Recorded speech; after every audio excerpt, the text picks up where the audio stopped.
Halo Rek, ketemu maneh karo aku di obrolan Rumah Merah, tempat orang kreatif buka suara.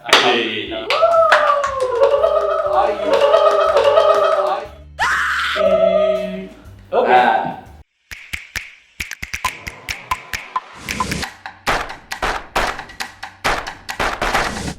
oke, kali ini di obrolan Rumah Merah bakal membahas tentang ketahanan pangan. Saat ini kenapa ada satu ini? Oh iya Jon, ya Allah. Oh iya. Oke, kenalan tamu baru kita berdua. Teman-teman kayaknya ngerti deh kalau Nah, ikan Balik lagi dengan Dina Pohan. Balik lagi dengan Dina Pohan. Balik lagi dengan Dina Pohan. Balik lagi dengan Dina Pohan. Ikan pasti gak asing lah kalau sebelah kanan gue ini. Nah, iki sing sebelah kiri, iki sapa? Monggo kenalkan. Nama saya Martinus Yosa Saputra, bisa dipanggil Yosa. Oke. Yosa ya? Ya, Yosa. Tanpa N ya? Tanpa N. Ya Allah, selama iki Yosan baru benar ya. Yosa berarti ya. Iya. Panggilan biasa dipanggil Yosa. Yosa. Yosan tanpa N. Maka ini angel di permen karet itu. Yosan. Oke, salah jeneng. Selama ini selalu. Dina dan Yosa.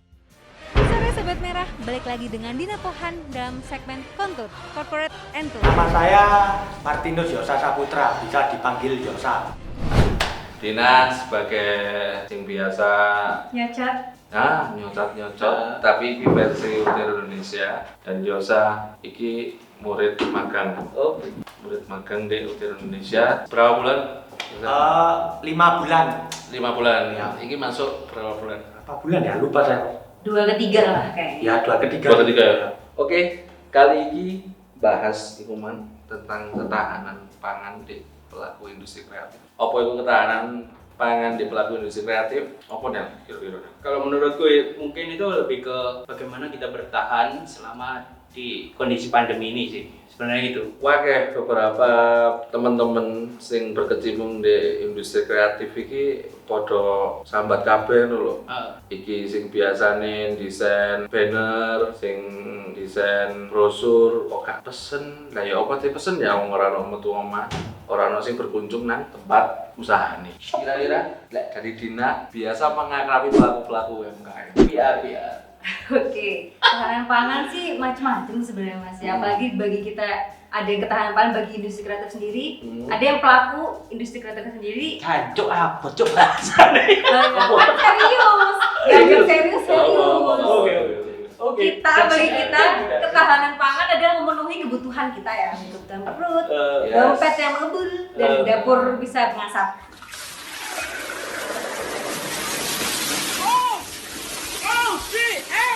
Nah, iya. Kalau yang industri kreatif dalam ketahanan pangan, sebenarnya para pelaku industri-industri yang seperti kuliner itu, mereka juga harus mempertahankan penjualan dan omsetnya juga. Penjualan dan omset.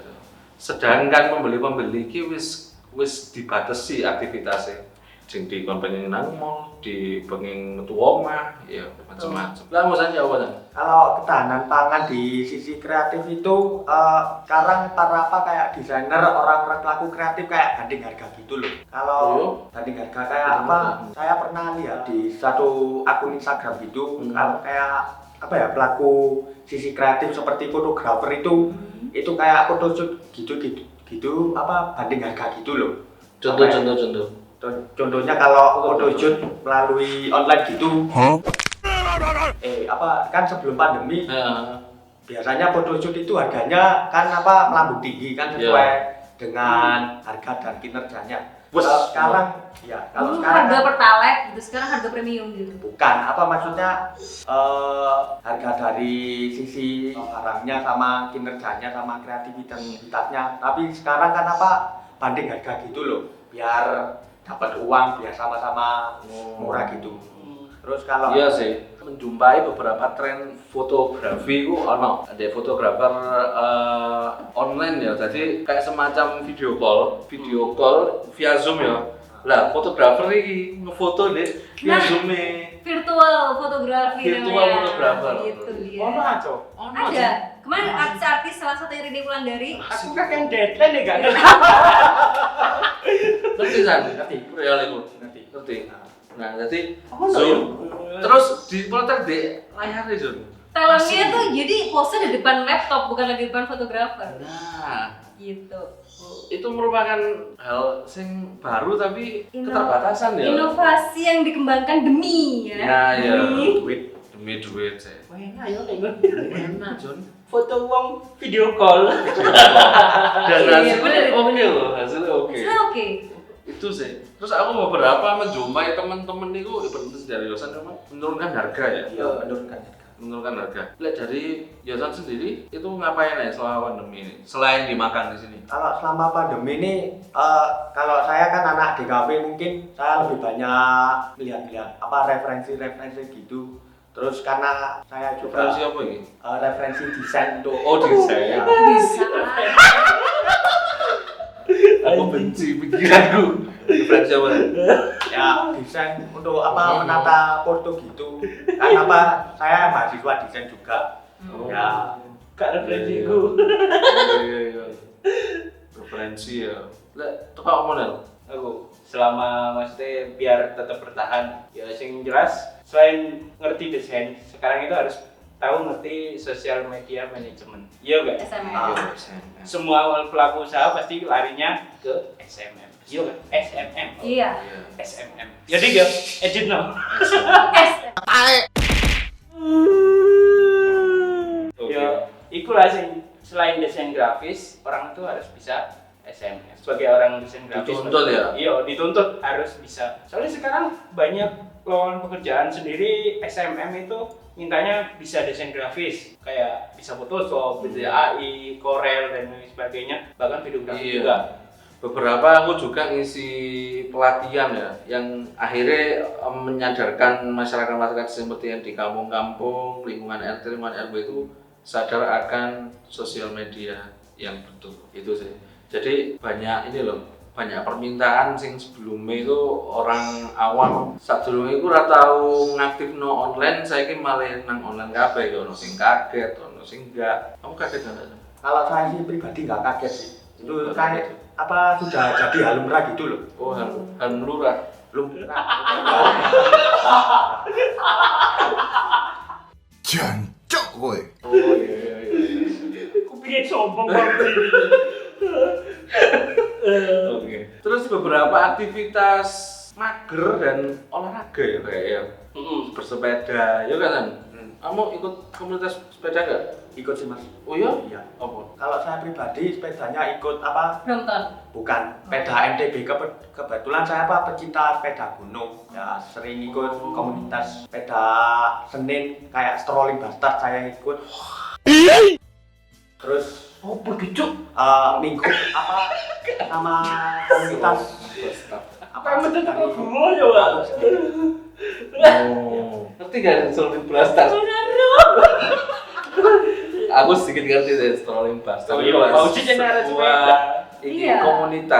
komunitas yang menyatukan beberapa jenis sepeda ya kan? Jenis sepeda. Makanya Iya. kalau gua pedal. Tapi aku kayak ban.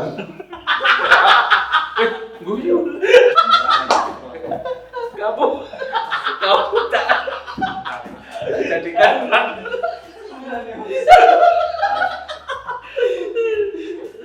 Berarti beberapa kegiatan baru, kebiasaan baru itu muncul ya San? ya Iya gak Den? Iya dong. Nah dari segi Dina sebagai sosok perempuan itu apa kira-kira kebiasaan-kebiasaan baru yang muncul Kalau selama aku pandemi sih, ini? kalau dari sosok perempuan sih wajar lah ya lumrah ya, akhirnya yang dulunya banyak fulus kita kan tinggal pesen ojek online, terus makan tinggal ini, dan kalau bisa makannya akhirnya cari promo atau mungkin dimasakin gitu kan. Tapi beberapa tempat itu ini loh ojek online ini malah sambat. Iya. Katanya nggak ada orderan. Ya itu karena salah satu Dina berhenti order. Oh lebih berhenti order, akhirnya Jadi, membuat makanan sendiri. Usernya itu kalau dulu nih sebelum pandemi jujur ya, baik kalian sisi hijau ataupun sisi kuning itu promonya banyak banget. Oh, Oh, masih manjing. Maksim. Iya. Kan sisi hijau dan sisi kuning. Grab. Oh. Kamu pedin deh kan? Iya.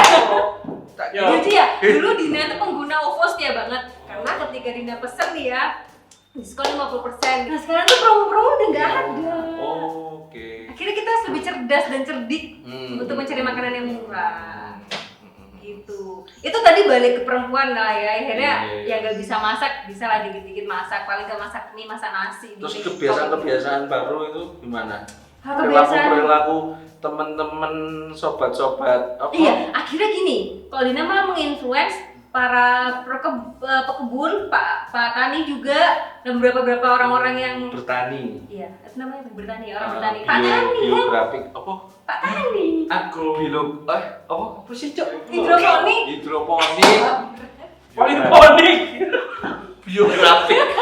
Iya, jadi temen-temen yang akhirnya di rumah itu ada tanam ada lahan tuh ya mereka tuh hidroponik. Entah sayurnya nanam sendiri, terus cabenya nanam sendiri, kayak gitu sih. Dan temen-temen yang awal jualan non konvensional, sekarang tuh malah ya ada beberapa aplikasi untuk Pak Tani bisa mendistribusikan padi ataupun berasnya tuh secara online. Boleh gak sih kayak Tani Hub gitu kan? Oh iya, Nah. startup. Keluar startup baru. Startup ya? baru demi ketahanan pangan. Dan beberapa program-program dari pemerintah juga meskipun gak banyak ya, tapi yang baiknya dia sebutin. Kayak Bulog itu udah ngadain panganan.com, ada promo-promo juga dari marketplace itu ada beras dan minyak dan Bulog BUMN di Indonesia ini juga ada panganan.com kayak gitu. Gak apa-apa. Guna memudahkan distribusi kita Iya, mendapatkan sebutin promo nggak apa-apa. Nanti kita menonton endorse gitu. obrolan rumah promo, tempat orang promo buka suara. Golek sponsor ya. Nah, itu salah satu ketahanan pangan. Ketawa. Jancok kowe. Ketawa kamu San. Halo gitu. Wah nih. Bos, Kok kau lagi guyu banget apa? juga apa dan Iya. Ya, Lanjut. lanjut. Jadi kalau dari Dina sih ngomongnya soal ketahanan pangan baik pelaku industri kreatif maupun ketahanan pangan dalam era kreatif ini juga harus berkesinambungan ya. Kompleks sih. kompleks ya. Iya. Jadi ada baik, ada buruk, Hmm, ada mendol, ada tempe. betul. Ono peyek, ono tahu, wali. Aku dengerin bagian guyu tok. Ya Allah. Bener toh. Ini ajane awak dhewe iki sih. Yang Kasih dosen nih sini. Oke. Berarti cukup menarik ya berarti. Iya, menarik. Malah akhirnya Oke. walaupun awalnya down dan orang-orang malah mikirnya, waduh kayaknya depresi nih. Dari resesi ke depresi, wah berat ya, maksudnya gitulah ya, menurun Iya, kayaknya iya. omset kacau. Tapi kita sadar nggak sih akhirnya banyak startup dan banyak juga Ya. digitalisasi yang muncul karena Benar-benar. ini. Ya demi ketahanan pangan itu tadi juga baliknya. Tapi sisi lain itu kamu tahu mikir gak sih dengan berita-berita corona sing terlalu over ya? Kamu mikir gak sih? Misal tak minggat nang alas. Hah?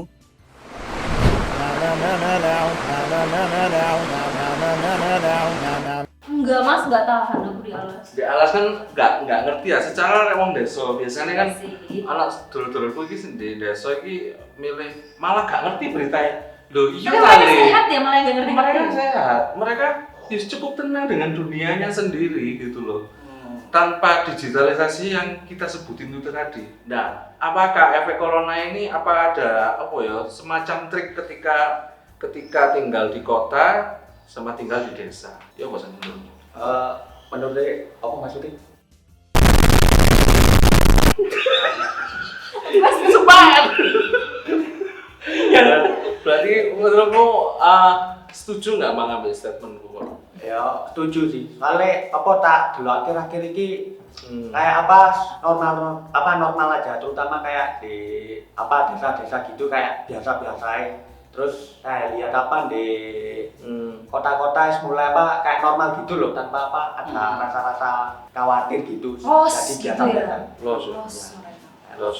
Tapi ya kita sebagai dengan warga negara yang baik paling enggak yang mentaati protokoler lah ya. Protokoler yang dalam sewajarnya saja. Ya akhirnya efeknya tumpang tindih ya. Iya benar. Tumpang tindih, dan dirasa kita sebagai pelaku kreatif, jujur ya, selama ini kita masih tetap, alhamdulillahnya masih tetap masuk. Alhamdulillah ya dapat order. Itu sih, iya kan? Nal? Iya benar-benar. Berarti kayak Lebih banyak sih, kayak ada sih pengaruhnya ada. Tapi dari kitanya ya, kita di Utero ini, khususnya di Utero, itu kita ada satu semacam treatment yang paling enggak menawarkan jasa yang sifatnya solutif ya. Iya. Ini ta. Menjawab problem-problemnya tadi. Jadi wong sing solutif. Kayak Bener. bisa kok. Butejo. Nah, Butejo bener ya? Iya. Terus siapa mana, Sa?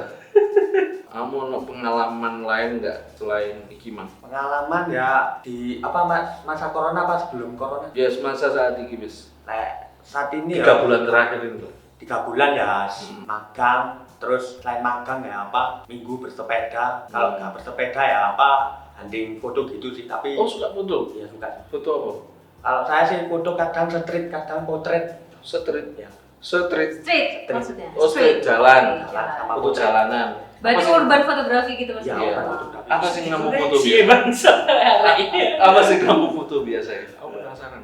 Kalau foto saya mungkin misalnya kayak orang berjalan gitu, terus kemudian momen ketika di jalan gitu sih. Kadang saya foto. Kalau Kita di jalan. ya momen, yang Momen, misalnya momen contoh, kayak contoh. ngejar layangan, terus Oh, jalan. iya. Di kota? Ya bukan kayak apa ya, di lapangan gitu loh. Oh, di Ya. lapangan. Berarti menimbulkan kebiasaan-kebiasaan baru. Tapi ngaruh gak sih nang perekonomian ini? Tetap ada yang diuntungkan, ada yang nggak diuntungkan. Berarti kesimpulannya apa? Kesimpulan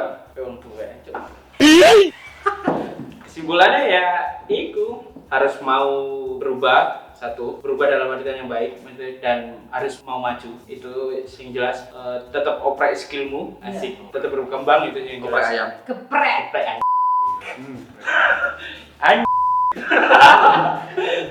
Ya itulah yang jelas. Ya aku masih belajar, ya selain desainer kan juga masih belajar SMM Jadi juga. suami.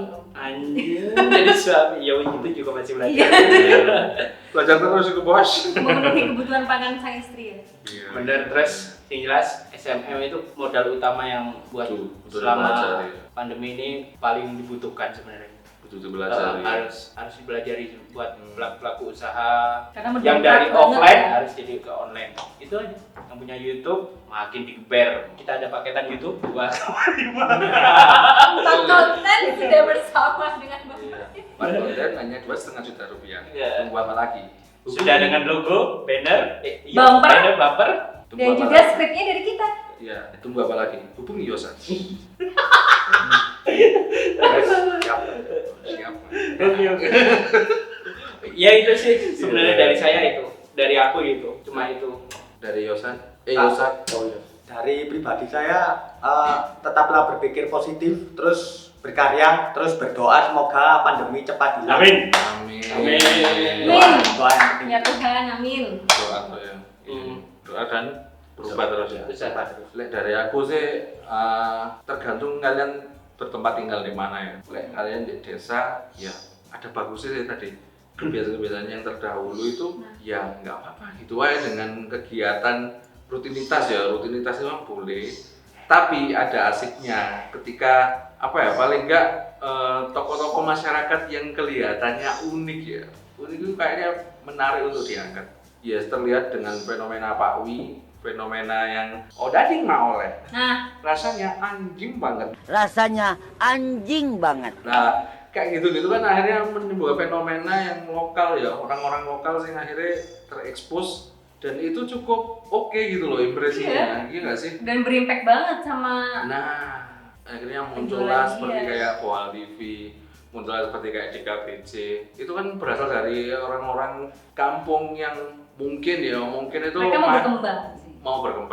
mau berkembang dan mencoba merespon digital saat ini. Betul. Kalau dari Dina, Udah lengkap ya kayak tadi. tadi Nah, udah lengkap sih. bisa nggak apa? Ya lengkap. Oh, Beda. Hah?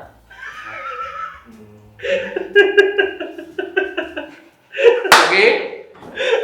Jadi cukup mana ya Nal? Cukup ya? Cukup. Cukup. Keputusanmu adalah masa depan bersama Yosan Rosti Sanus. Oh iya. Siap ya. Oke, sampai di sini Mang. obrolan Rumah Merah episode kali ini. Terus pantau, ojo lali subscribe, share, and Mana tahu ada yang mau ngasih saran episode selanjutnya. oh yes, yo, kayaknya sepertinya harus itu. Kalau ada tema-tema yang selanjutnya yang kepingin di oprek-oprek, Nah, silahkan komen, subscribe, dan share. Obrolan Rumah Merah, tempat orang kreatif buka suara. Assalamualaikum warahmatullahi wabarakatuh.